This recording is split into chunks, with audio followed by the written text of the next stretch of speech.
Eh bien, mesdames, messieurs, restez à l'antenne du Canal 4. La télévision communautaire de Saint-Thomas, Gérardville et Normandin présentera votre émission dans quelques instants.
La télévision communautaire présente aujourd'hui Coup d'œil sur la semaine.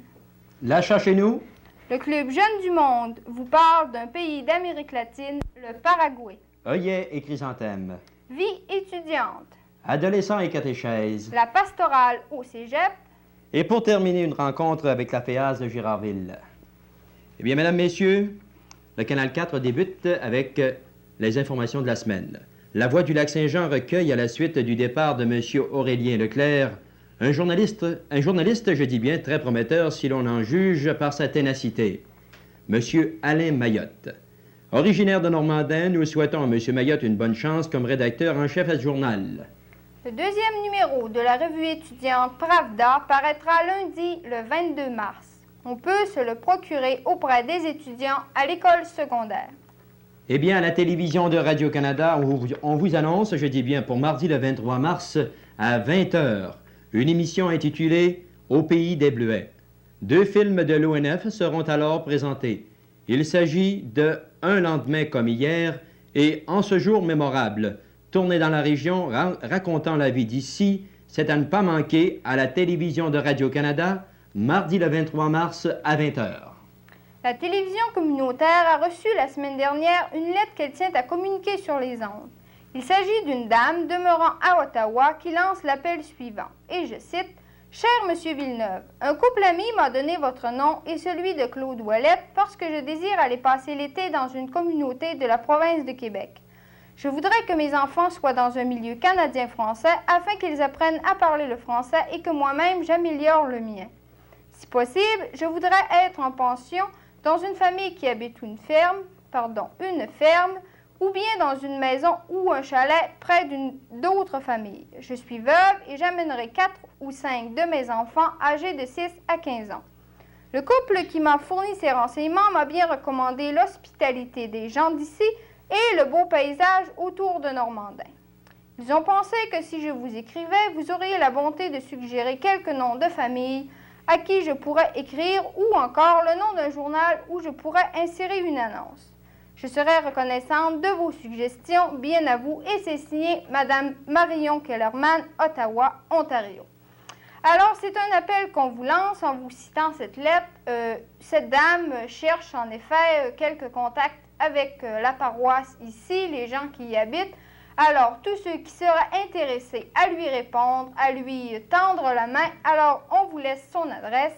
Il s'agit de Madame Marion Kellerman, 1179 Bonnie Crest, Ottawa 5, Ontario. Et maintenant, pour faire suite, les cours offerts par l'éducation permanente aux cultivateurs prendront fin le 26 mars prochain. Ces cours se donnaient à Saint-Méthode et près de 130 étudiants adultes couvrant tout le secteur Louis-Aymon y ont participé activement. Une soirée dansante aura lieu le 26 mars au manoir La Calèche de Saint-Félicien.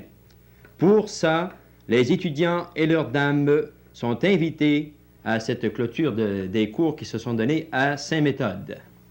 Les filles d'Isabelle de Normandin nous annoncent un grand défilé de mode du printemps pour mercredi le 31 mars prochain. Les mannequins seront habillés et coiffés par les maisons suivantes. Madame Lucien Bouchard, confection pour dames. La mercerie Chic Copain enregistrée, confection pour hommes. Madame Roch Trottier, confection pour enfants. Salon Tony, coiffure pour hommes. Salon Claudie, coiffure et perruque pour dames. Réal Boulanger, photographe et bijoutier, ainsi que Madame Lise Lefebvre, esthéticienne visagiste. La soirée débutera à 8h30 et le prix d'entrée sera de 1 $.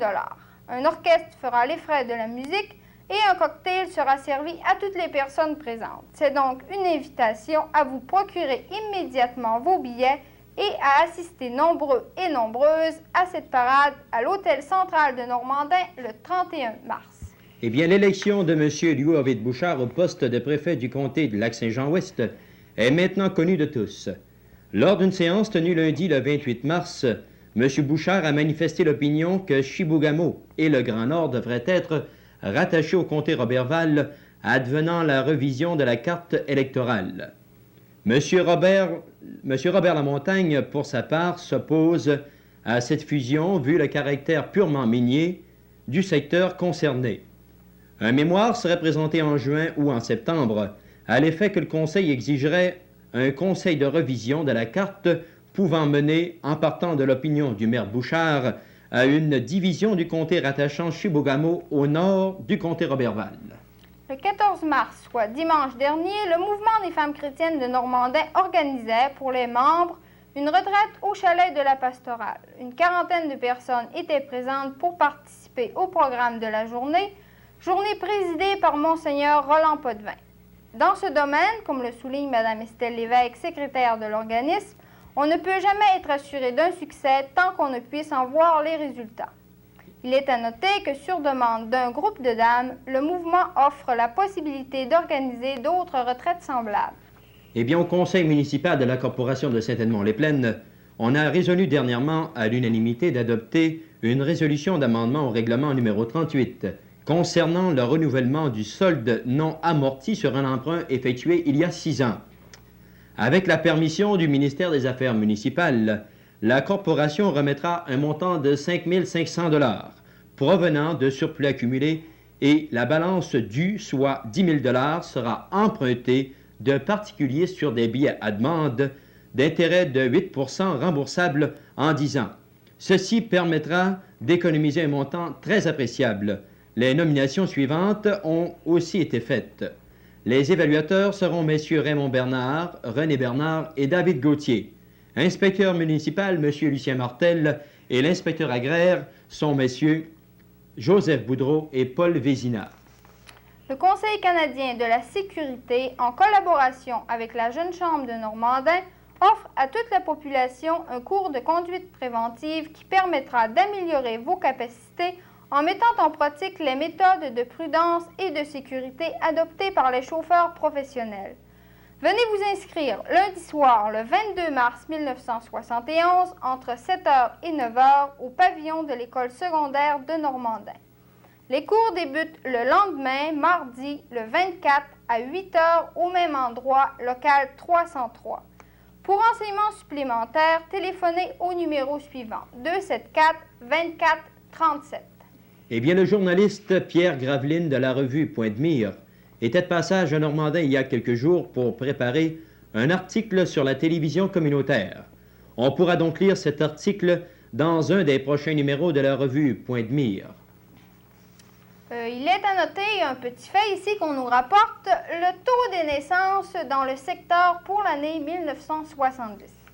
À Saint-Edmond, on compte 4 nouveaux habitants. À Saint-Thomas, 2. Maintenant, ce chiffre n'est pas vérifié. À Normandin, 65. Albanel, 32. Girardville, 32. Et Saint-Méthode, 10. Alors, c'est dire que les gens, ça augmente encore. Eh bien, il ne faut pas se décourager car avec ce qui s'en vient, la population est appelée à grandir ici dans le secteur et espérons-le assez rapidement. Eh bien maintenant, en ce qui concerne la construction de la polyvalente de Normandin, les travaux vont bon train. Déjà, l'on peut voir de gigantesques machines à l'œuvre, ainsi que plusieurs hommes qui vaguent déjà leur occupation. Il est heureux de voir que parmi les sous-traitants se trouve un contracteur de Normandin. Il s'agit en l'occurrence de Tremblay Redemix, ou si vous le préférez, le béton préparé Tremblay.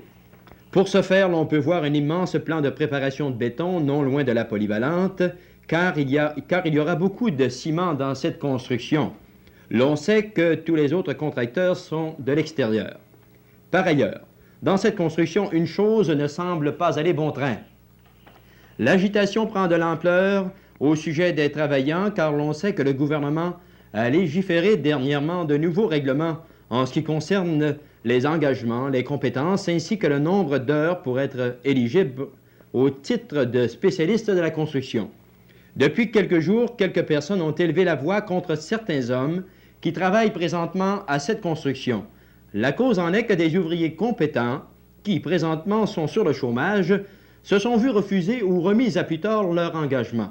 Selon les dires de certains ouvriers journaliers, ce sont les gros cultivateurs qui sont les premiers placés au détriment de ceux qui vivent avec leur métier de journalier, je dis bien, ou d'ouvrier.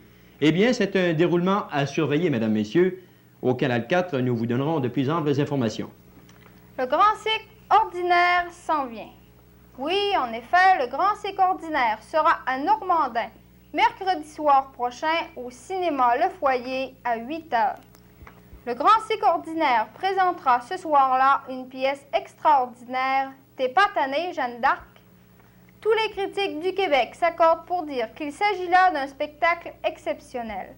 On peut se procurer des billets pour la modique somme de 1 $ chacun au secrétariat de l'école secondaire, au Café Marcel ou auprès de l'un des représentants du Grand Cirque qui aura le plaisir de vous inviter.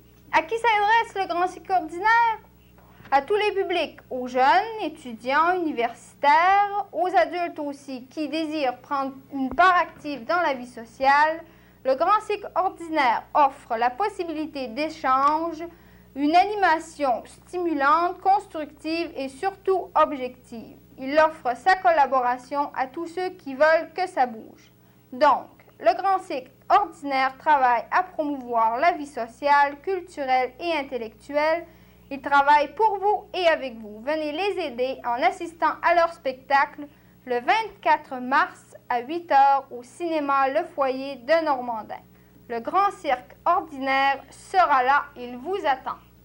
Eh bien, dans la même veine, le comité culturel de Normandin annonce pour le 26 mars, à la salle du Club Cosmos, le monologuiste Jean Loup.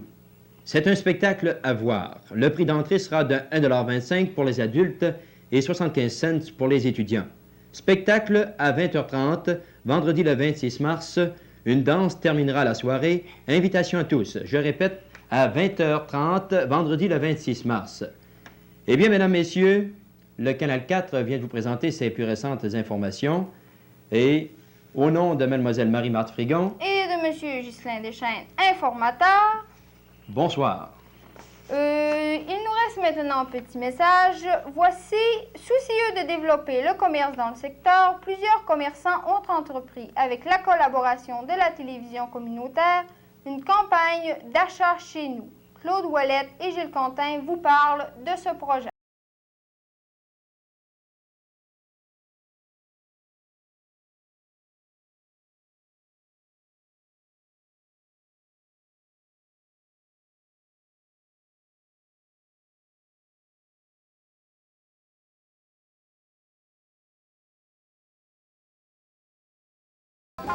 Participer à l'achat chez nous, c'est participer au développement économique de notre secteur. Par l'augmentation du revenu de la taxe de vente, 2% de la taxe de vente revient aux municipalités. C'est aussi participer au financement de la télévision communautaire et c'est également participer à un tirage de 100 $ par semaine. Bonjour, Claude Ouellette. Bonjour, chers téléspectateurs, Gilles Quentin. Alors, nous sommes venus vous parler aujourd'hui d'un système de promotion de l'achat chez nous. Un projet qui a été mis en marche par la télévision communautaire, projet qui prend naissance actuellement, qui est en train de se mettre sur pied. Alors, vous avez entendu tout à l'heure 4 principales raisons pour participer à la promotion de l'achat chez nous. C'est un beau projet qui a pas mal d'envergure. Vous vous demandez probablement pourquoi ce projet-là est né. Depuis que la télévision communautaire existe, plusieurs fois, vous nous avez demandé quelle était notre source de financement. Nous en avons découvert une. Il peut y en avoir d'autres sources de financement. En tout cas, celle-là peut en être une. Alors, ceci est né d'une rencontre avec la Jeune Chambre et le maire de la paroisse de Normandin, qui les incitait à prendre en main la promotion de l'achat chez nous. Après avoir rencontré les gens de la Jeune Chambre, nous nous sommes entendus avec eux pour que la télévision communautaire prenne en main la promotion de l'achat chez nous. Alors, c'est donc dire que nous avons rencontré des marchands, de Normandin d'abord, parce que ce sont eux qui ont eu l'initiative. Nous avons rencontré par la suite, et cette fois, c'est nous qui en avons pris l'initiative, de rencontrer et d'inviter tous les marchands du secteur de Normandin. Nous avons envoyé pour cette rencontre au moins 140 invitations par écrit. À cette réunion qui a eu lieu à Saint-Edmond, bon nombre de commerçants se sont rendus.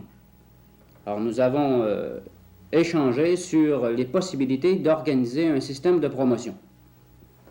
Il y a eu une deuxième rencontre. Cette fois, une rencontre qui a été organisée par les marchands eux-mêmes. Rencontre qui a eu lieu à Albanel. Alors, la télévision communautaire, pour la deuxième rencontre, n'a pas fait les invitations, ce sont les marchands qui l'ont fait. Alors, ceci, c'est pour préciser, pour pas qu'il n'y ait de malentendus, parce qu'il y en a eu un petit peu. À cette rencontre, nous nous sommes entendus sur des modalités pour l'administration du projet de promotion de l'achat chez nous. Peut-être qu'à ce moment-ci, Gilles pourrait vous lire la lettre d'entente qui est intervenue entre les marchands du secteur et la télévision communautaire. Vous allez peut-être entendre souvent de fois le mot normandin. Mais n'en déplaise à certains, je n'ai pas inventé, puis la télévision communautaire n'a pas inventé non plus le mot normandin pour le secteur de Normandin. Alors même si on parle souvent de secteur de Normandin, on ne nomme pas les autres paroisses, mais soyez assurés que quand la télévision communautaire fait quelque chose, elle le fait pour l'ensemble du secteur, même si il s'appelle le secteur de Normandin. Alors Gilles, tu pourrais peut-être lire la lettre d'entente qui est intervenue entre la télévision et les marchands. Oui, en effet. L'entente se lit comme suit. La télévision communautaire du secteur de Normandin s'engage à participer au développement économique du secteur de Normandin en faisant la promotion de l'achat chez nous par, premièrement, la réalisation d'émissions destinées à faire l'éducation à l'achat chez nous. Ces émissions ne prendront donc pas la forme de réclame commerciale, mais une forme d'éducation des citoyens à l'achat chez nous pour les inciter à participer au développement et à l'économie du secteur. Deuxièmement, par l'organisation d'un tirage hebdomadaire de 100 $ par semaine. Le tirage aura lieu tous les jeudis, entre 12h et 18h au studio de télévision, devant la caméra et en présence d'un officiel. Les profits du tirage iront au financement de la télévision communautaire du secteur de Normandin. Le marchand sous-signé s'engage à participer à la promotion de l'achat chez nous premièrement, en achetant à 1/4 de 1% de la valeur marchande les billets servant au tirage organisé par la télévision communautaire. Deuxièmement, en donnant à tous ses clients un billet de tirage pour chaque dollar d'achat dans son commerce. Disons qu'ici, je reviens premièrement, là, je me reprends, au lieu de 1/4 de 1%, c'est plutôt 1/2 de 1%. Je pense qu'il y a une erreur ici d'impression. Alors voilà là, le texte de l'entente, la forme de l'entente qui est prise avec les marchands pour le financement. C'est ça. Alors, la télévision communautaire étant un outil au service de la communauté, a cru bon de donner aussi ce service-là, même si ça peut lui rapporter quelques dollars. Parce qu'on a fait des constatations à partir des rencontres avec les marchands que beaucoup de gens du secteur vont acheter à l'extérieur du secteur. Puis, ceci, évidemment, a des influences sur le commerce de chez nous, sur la taxe de vente qui revient aux municipalités également, sur le nombre d'emplois qui sont disponibles dans le secteur. Alors, vous qui m'écoutez en ce moment, peut-être que vous pourriez vous poser la question aussi. Est-ce que moi, j'achète suffisamment chez nous? Est-ce que je participe suffisamment au développement économique de mon secteur? Si on veut être autonome, si on veut que notre économie se développe, il faut que chaque individu en prenne un peu la responsabilité. Alors, c'est un petit peu pour ça que la télévision communautaire s'est dit, elle a quelque chose à faire dans ce sens-là. Elle peut faire un petit peu d'éducation, elle peut aider un peu à l'économie. Vous avez sans doute remarqué qu'il va y avoir autant que possible, régulièrement, des émissions sur l'achat chez nous. Qu'est-ce que ça peut donner? Alors, lors de ces émissions, on invitera certainement les conseils municipaux à venir donner leur point de vue, même s'ils nous l'ont déjà donné à nous individuellement lors de certaines rencontres. Mais on les invitera à venir donner leur point de vue à la télévision, pour que vous sachiez qu'est-ce qu'eux en pensent. Peut-être qu'il y a des gens parmi vous qui aimeraient aussi leur donner leur opinion. Ce sera peut-être possible d'en organiser des rencontres pour que vous puissiez vous exprimer. J'aimerais ajouter quelque chose aussi. Vas-y donc. Vous savez, les gens du secteur de Normandin, notre affaire, je pense bien que c'est à nous autres de la prendre en main. La télévision communautaire, je pense que ça peut être un moyen, c'est-à-dire c'est pas une découverte, là, c'est sûrement un moyen d'éducation, un moyen qu'on pourra utiliser pour faire plutôt l'éducation à tous les niveaux. Et puis, vis-à-vis notre commerce, vous êtes, je pense bien, au courant qu'il y a une partie de la taxe de vente, soit 2%, qui est redistribuée aux municipalités du secteur en fonction des ventes qui sont faites dans le secteur. Si on part du principe qu'on doit s'occuper de notre affaire, de notre économie, si on veut la prendre en main, je pense que c'est important pour nous autres de commencer par, autant que possible, penser à acheter chez nous. Et puis, avec ce mode de financement-là, du même coup, nous contribuons à alimenter le financement de la télévision communautaire, tout au moins pour le rouage, le financement qu'elle a besoin pour son rouage, la télévision communautaire. De cette façon-là, la charge devient distribuée sur le dos de tous les citoyens et non d'une classe bien particulière de notre population du secteur. Ça ne coûte pas plus cher aux marchands parce qu'ils font déjà de la publicité à l'extérieur. Alors, c'est de l'argent qui sort de l'extérieur, qui sort du secteur, qui s'en va à l'extérieur. Alors que si c'est organisé par, chez nous, la télévision communautaire, c'est de l'argent qui continue de circuler dans notre secteur. Alors, il y a un tirage de 100 $ par semaine. C'est un tirage qui se fait à l'intérieur du secteur. Ça veut donc dire qu'au cours de l'année, il y a au moins 5 200 $ qui retournent à la population. Oui. C'est important. Mesdames, je m'adresse à vous particulièrement. Exigez de vos marchands vos billets de participation. Vous savez, c'est quand même intéressant, je pense bien, c'est de participer à un tirage hebdomadaire de 100 $. Ça revient tous les semaines. En exigeant, il ne faut pas se le cacher, vos billets de participation de vos marchands, ben, du même coup, vous invitez vos marchands à participer également à cette affaire-là. Alors, je ne sais pas si vous avez bien compris notre système. De toute façon, on reviendra certainement vous donner d'autres explications. Vous allez avoir la semaine prochaine probablement la liste des marchands qui pour le moment vont participer à la promotion de l'achat chez nous. probablement que d'ici 1 ou 2 mois, tous les marchands auront été contactés et tous les marchands seront aussi des participants à la promotion de l'achat chez nous. Alors, nous vous donnerons leur nom dans les semaines qui vont suivre. J'avais d'autres choses à dire, il me semble que je l'ai échappé. En tout cas, de toute façon, les marchands qui participent vont être identifiés dans leur vitrine. Il y aura une carte que vous avez peut-être vue au début de l'émission. Nous participons à l'achat chez nous, dans notre secteur. Alors, cette carte-là va identifier le marchand qui participe à la promotion. Nous, on l'identifiera ici également à l'émission. On a dit que le tirage se ferait le jeudi entre 12h et 18h au studio de télévision, par conséquent en présence des caméras, pour éviter tout ce qui peut y arriver, des doutes. Ça sera en présence d'officiels également.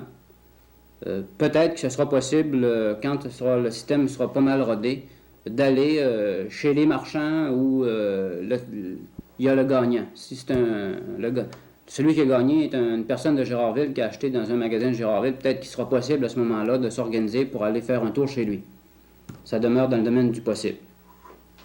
Alors, nous vous laissons sur ces mots, en vous souhaitant bonne chance, puis en espérant que vous allez participer avec nous à la promotion de l'achat chez nous. N'oubliez pas d'exiger vos billets de participation. C'est ça. Au revoir. Bonjour.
Nous avons parmi nous l'abbé Maurice Cabel de Québec, un ancien missionnaire au Paraguay.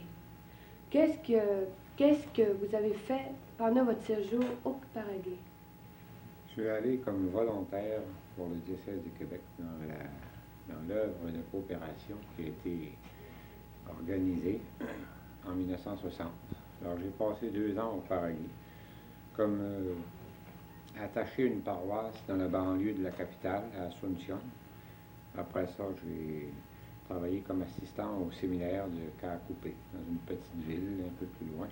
Et j'ai été curé, enfin, d'une paroisse rurale assez grande, où on pouvait vivre vraiment la vie des gens du Paraguay. Vous avez dû d'abord faire une préparation avant d'y aller. Oui, c'est très important cette préparation parce que nous, en Amérique du Nord, on vit dans un milieu tellement différent, alors il faut se débarrasser de tous ces préjugés.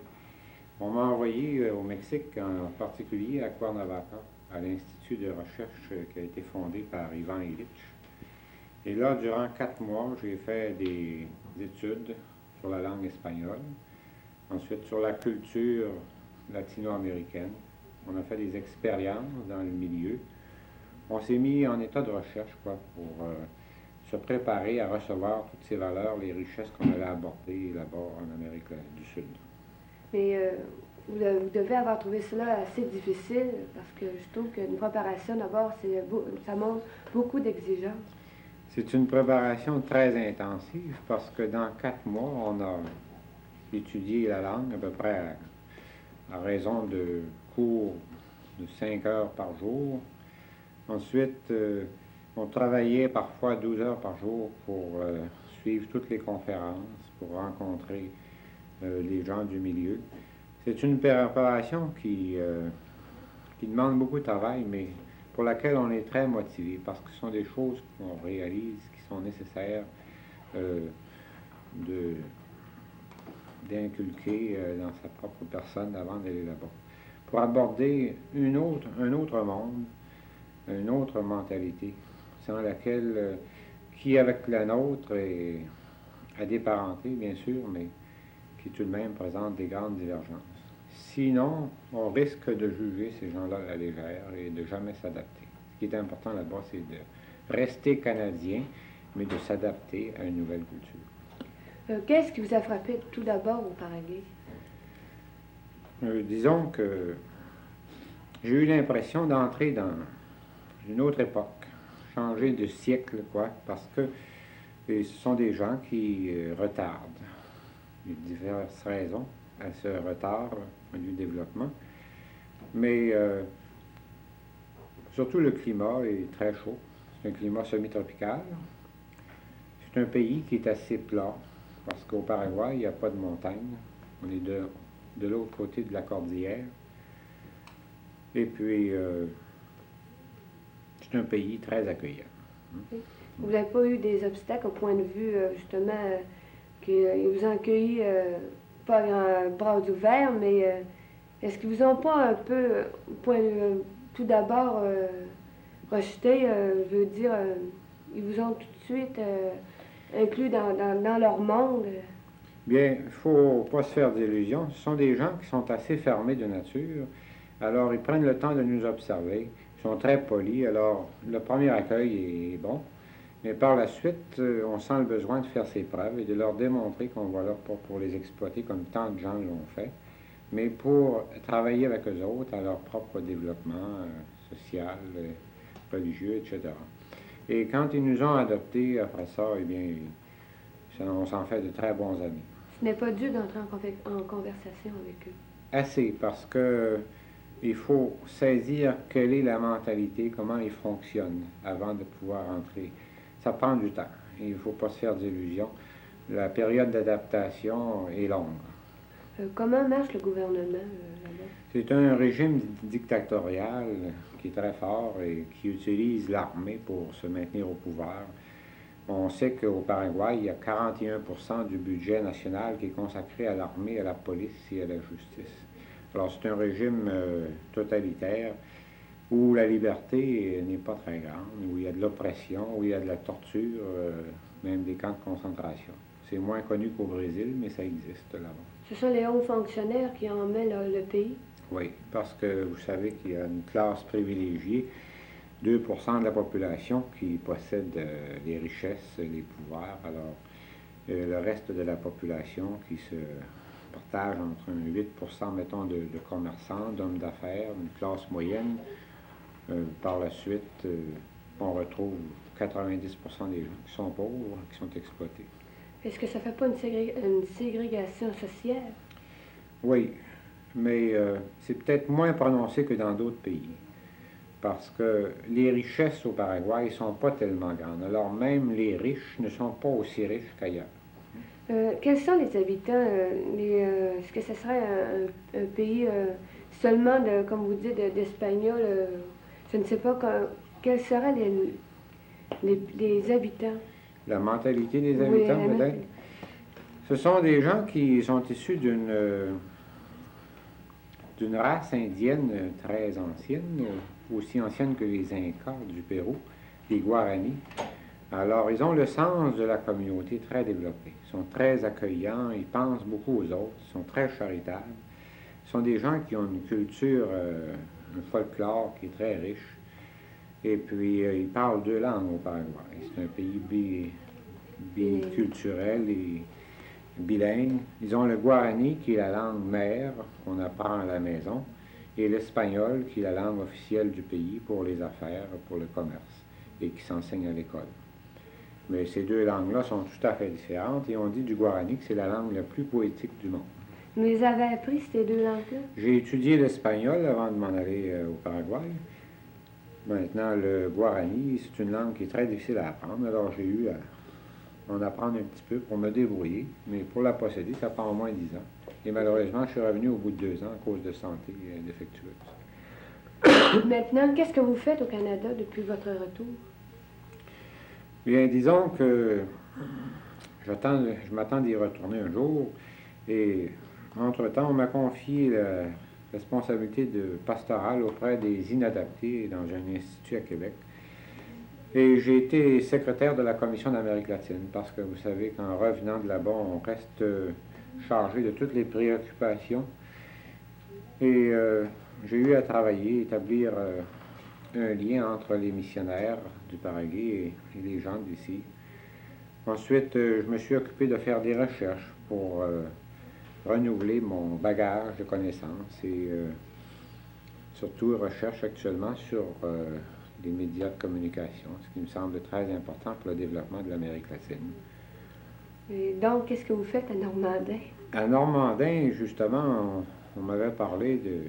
Vous savez que votre expérience est connue de très loin, alors on m'avait parlé de cette expérience de télévision communautaire. Je suis venu voir, je suis venu vivre avec vous autres une expérience qui me paraît formidable et dans un milieu très sympathique. Une chose qu'il faudrait mentionner ici à propos du missionnaire qui est en congé, c'est que le missionnaire est comme un pont entre deux cultures, entre deux églises. Alors, même s'il est de retour au Canada, il continue d'être missionnaire, quoi. Et être missionnaire, c'est pas une spécialité, hein. C'est la chose la plus naturelle pour tout chrétien, c'est de sentir que l'Église a des préoccupations qui dépassent son milieu géographique. On est tous frères, on est tous chrétiens. Alors, on a, nous, comme missionnaires, à établir ces relations entre des groupes et transporter des valeurs. Au Paraguay, j'ai acquis des valeurs, je les ai rapportées ici au Canada. J'en acquiers ici au Canada, je retourne les transporter là-bas. Et donc, le mot congé serait faux dans Oui. le point de vue missionnaire? Oui, parce que un missionnaire en congé, à supposer qu'il pense seulement à repartir, a déjà de quoi s'occuper en faisant de l'animation missionnaire. Est-ce qu'il y a des rivalités entre les œuvres de mission ou de développement? Alors ça, c'est une question intéressante parce que parfois on entend dire, par exemple, que les œuvres qui se spécialisent dans le développement, comme toutes les œuvres affiliées à Carrefour Tiers-Monde, s'occupent exclusivement de développement social, alors que les missionnaires ne s'occupent que de développement religieux, que d'éducation religieuse. Ça me semble aussi un problème dans la mentalité des gens au Canada. Mais là-bas, c'est pas un problème parce qu'on a toujours constaté que les missionnaires faisaient du développement en organisant des écoles, des hôpitaux, et que les coopérants qui sont engagés spécifiquement dans le développement s'occupent aussi de toute la personne, tant sur le plan moral et religieux. Et on se retrouve là-bas, missionnaires et coopérants, dans un état de collaboration étroite, et il n'y a vraiment pas de problème. Ce qui était à éviter quand on va travailler là-bas, c'est de vouloir transporter les institutions canadiennes et les implanter là-bas. Alors, pour éviter le colonialisme religieux, on doit faire bien attention de laisser la responsabilité des œuvres qu'on organise aux gens du pays où on travaille. Et surtout, ne pas organiser des choses avec eux qui dépassent leur capacité. Si par après on doit quitter et que les œuvres sont trop pesantes, alors ça devient un handicap pour leur futur développement. Vous vous entraidez, autrement dit, aussi quand même, Oui, étroitement. Ah oui. Vous savez, les missionnaires, les gens qui travaillent au développement en pays du tiers-monde, constituent une grande équipe, une grande famille où on se retrouve toujours avec un grand plaisir. Vous, personnellement, est-ce que vous pensez d'avoir apporté quelque chose de bon? Pensez-vous, est-ce qu'il vous attend, premièrement, là-bas encore au Paraguay? Je reçois des lettres de temps en temps où les gens me disent, j'en ai eu encore une cette semaine ici à Normandin, ils disent, on a hâte de vous revoir. Maintenant, il ne faut pas se faire d'illusions, vous savez, ce qu'on apporte là-bas, c'est très peu, parce que ça faudrait rester toute une vie. Alors, ce que on rapporte, par exemple, ça c'est beaucoup. Je me suis enrichi beaucoup plus que j'ai pu les enrichir. Et ce qu'on apporte tout simplement à nos frères du Paraguay en particulier, c'est le témoignage de notre amitié, de notre sympathie, de notre vie chrétienne. Et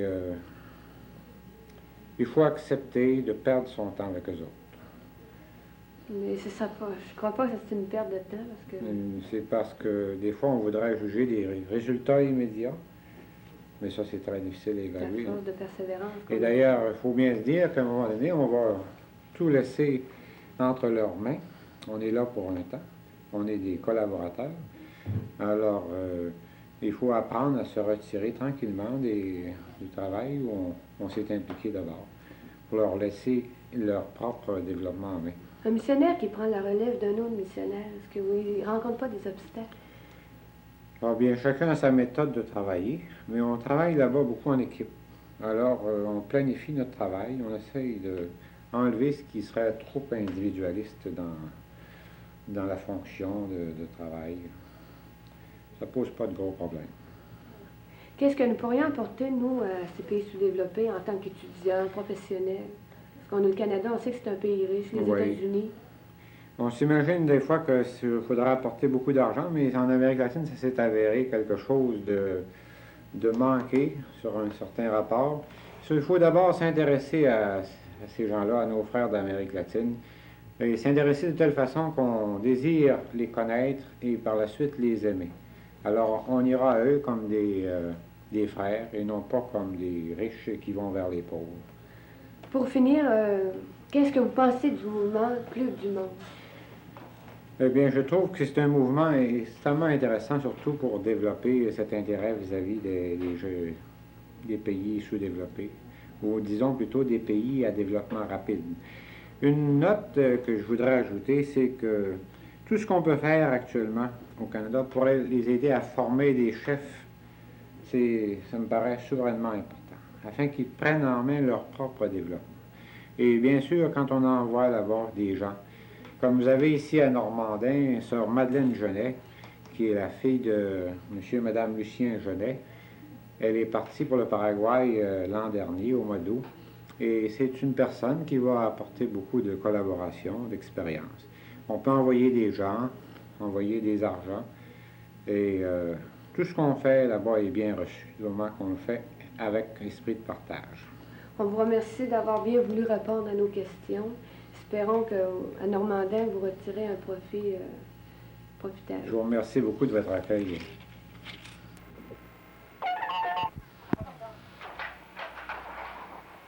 Bonjour à tous. Nous allons parler aujourd'hui des pelouses et surtout l'établissement d'une nouvelle pelouse. En premier lieu, il faut vous rappeler que la chose la plus importante est de débarrasser le terrain de tous les débris qu'il peut y avoir là-dessus, comme par exemple des briques, du vieux mortier, de la pierre, des bouts de bois. Tout, en fait, ce qui n'a pas son utilité sur le sol même. Une fois que vous avez débarrassé votre sol des débris, il vous faut vous assurer d'un bon égouttement. Bon égouttement qui peut venir par un sous-sol qui est drainé artificiellement avec des tuyaux de grès, ou qui peut être drainé naturellement par un sol en pente ou un sol plus ou moins poreux. Parmi les sols que vous pouvez utiliser, il est préférable de choisir un sol qui retiendra de l'eau, mais moyennement. Pour la raison très simple que si vous avez un sol qui retient beaucoup d'eau, vos plantes en souffriront comme si vous avez un sol sableux. Eh bien, à ce moment-là, vos plantes manqueront d'eau. Disons que pour ceux qui ont beaucoup d'argile, car c'est un fait ici dans la région de Normandin, les gens ont beaucoup d'argile sur leur terrain, il y a une possibilité, c'est qu'à ce moment-là, vous incorporez à l'intérieur de l'argile beaucoup de fumier pour l'aérer. Et en même temps, ça augmentera le pouvoir de rétention d'eau de l'argile. Donc, une fois, vous avez aussi la terre noire qui est très utilisée, terre noire à laquelle vous allez incorporer un peu de sable pour la drainer, si vous voulez, un petit peu plus. Donc, une fois que vous avez choisi votre sol, que ce soit de l'argile ou de la terre noire, on évite de toute façon le sable pur, qui a très peu de principes fertilisants, qui retient très peu d'eau. Alors, une fois donc que vous avez choisi votre sol, vous devez maintenant l'étendre et vous devez préparer ce qu'on appelle une couche de semis, c'est-à-dire un sol qui est meuble, sur une profondeur de 4 à 6 pouces.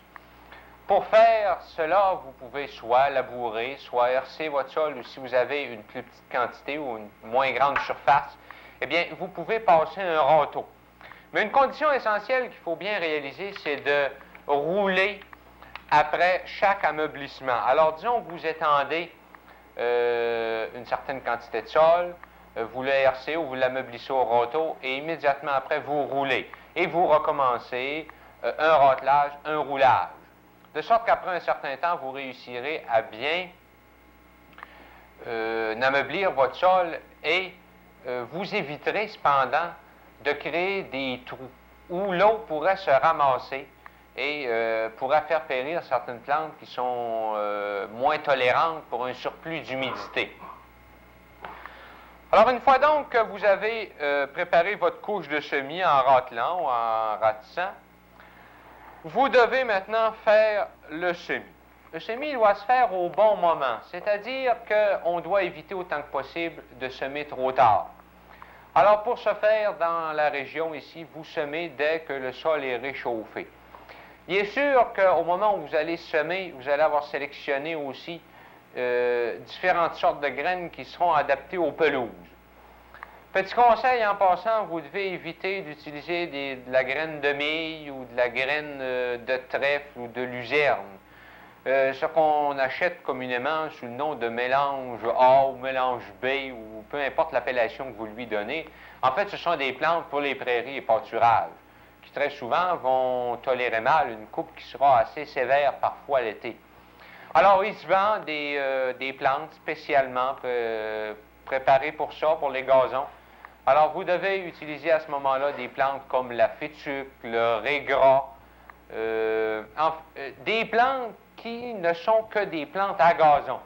Alors, vous retrouverez, par exemple, dans un mélange idéal, des plantes qui toléreront le piétinement, des plantes qui toléreront la tonte sévère, d'autres plantes qui pourront tolérer l'humidité ou la sécheresse, l'ombrage ou le soleil.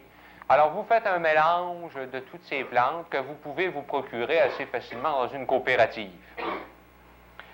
Une fois que vous avez donc choisi votre mélange, vous semez au printemps, aussitôt que le sol est prêt. Pour éviter maintenant de faire des trous dans le sol que vous venez juste d'ameublir, il est bon d'utiliser une planche large sur laquelle on va marcher pour ne pas occasionner de dépression dans votre terrain. Il faut vous rappeler aussi qu'il faut semer dans les deux sens. Alors, vous semez en longueur de votre champ et vous semez aussi en largeur pour avoir une pousse qui sera plus dense. Pour semer, vous pouvez utiliser des petits semoirs qui sont fabriqués à cette fin, ou vous pouvez semer ça à la volée en essayant d'en mettre le plus également possible. Alors, une fois donc que vous avez semé, il vous faut enterrer très délicatement votre graine de gazon, et très peu en même temps. Alors, vous vous servez d'un balai à feuilles, vous savez, c'est ce genre de balai avec des bandes métalliques dont on sert pour ramasser les feuilles.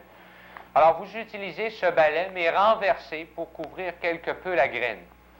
Maintenant, vous allez me dire, eh bien, on va être 3 semaines ou 1 mois, le temps normal de la germination et de la pousse. On va être tout ce temps-là sans avoir de verdure. Mais vous avez une solution, c'est qu'une fois que vous avez semé vos plantes de gazon, vous mettez à la surface du sol de l'avoine et vous en mettez en quantité. C'est pas gênant. Cette avoine que vous allez semer va d'abord servir de plante-abri, c'est-à-dire qu'elle va protéger contre les rayons trop ardents du soleil, les jeunes plantes que vous venez de semer. Et en même temps, l'avoine va vous donner un gazon vert dans l'espace de 10 ou 15 jours, ce qui aura nécessairement beaucoup plus belle apparence. Ce qui arrive à l'avoine maintenant, c'est qu'après 2 ou 3 tontes, elle ne poussera plus. L'avoine est une plante qui ne tolère pas les tontes rases et les tontes successives. Alors, au moment où l'avoine mourra, eh bien, vous aurez à ce moment-là votre gazon qui sera bien établi en dessous et les racines, de même que les quelques tiges d'avoine qui peuvent rester, vous donneront de la matière organique qui servira à engraisser votre sol. Alors, une fois que vous avez semé, il importe maintenant d'arroser. Vous devez arroser copieusement et ne jamais laisser sécher votre sol. Ça ne veut pas dire non plus que vous devez noyer vos graines qui sont là. Alors, vous arrosez copieusement pendant la première semaine ou les premiers 10 jours jusqu'à temps que vos plantes soient bien établies. Vous tondez maintenant qu'au moment où votre gazon ou l'herbe que vous avez semé atteint à peu près 2 pouces à 2 pouces et demi de hauteur. Il n'est pas bon de couper avant parce que la plante n'est pas encore assez vieille pour supporter une tonte. Et par contre, si vous attendez trop tard, à 3 ou 4 pouces de haut, la plante perd beaucoup de son énergie à ce moment-là parce que vous la privez momentanément de la majeure partie de ses feuilles. Alors, vous êtes obligé d'apporter un correctif, par exemple, par fertilisation par après pour essayer de redonner à ces plantes de la vigueur qu'elles ont perdue momentanément. Pour ce qui est de la fertilisation, bien, au moment où vous préparez vos sols, vous utilisez un engrais comme de la 10-6-4 ou de la 12-6-6. C'est un engrais, remarquez que vous en avez beaucoup d'autres, pour tout simplement augmenter la teneur en fertilité de votre sol. Pour être plus sûr, vous pouvez vous adresser au laboratoire de sol du ministère de l'Agriculture qui, eux, vous feront une analyse sûre et vous recommanderont un engrais dans les quantités dont vous avez besoin pour avoir un bon établissement de pelouse. Vous avez maintenant une autre possibilité, c'est ce qu'on appelle l'engazonnement. C'est qu'au lieu de semer des plantes, vous utilisez de la tourbe. La tourbe, c'est ce qu'on rencontre régulièrement dans les grosses villes. C'est tout simplement des galettes, si vous voulez, de terre, c'est-à-dire de terre, oui, et de gazon qu'on coupe à raison de peut-être 10 ou 12 pouces de large sur 3 ou 4 pieds de long et qu'on plaque sur le terrain. Alors, on prépare le sol de la même façon comme pour semer et on met ces bandes engazonnées sur le sol, on les foule et on les arrose. C'est sûr que de cette façon, vous avez un gazon vert instantanément. Vous commencez le matin et la partie que vous avez finie le soir, bien, cette partie-là est entièrement verte et avec une pelouse. Mais ça va de soi que les premiers temps, on doit éviter de piétiner et surtout de tondre trop sévèrement ces terrains nouvellement engazonnés. Alors, c'est tout pour cette semaine. Je vous rappelle que nous avons une formule de courrier à œillet Chrysanthème, case postale 130, Normandin. Je vous dis au revoir et je vous invite la semaine prochaine.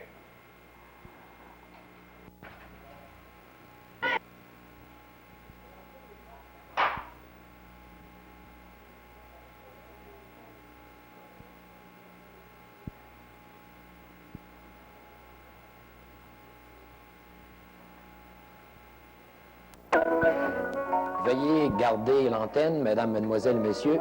Nous vous reviendrons dans 1 minute environ.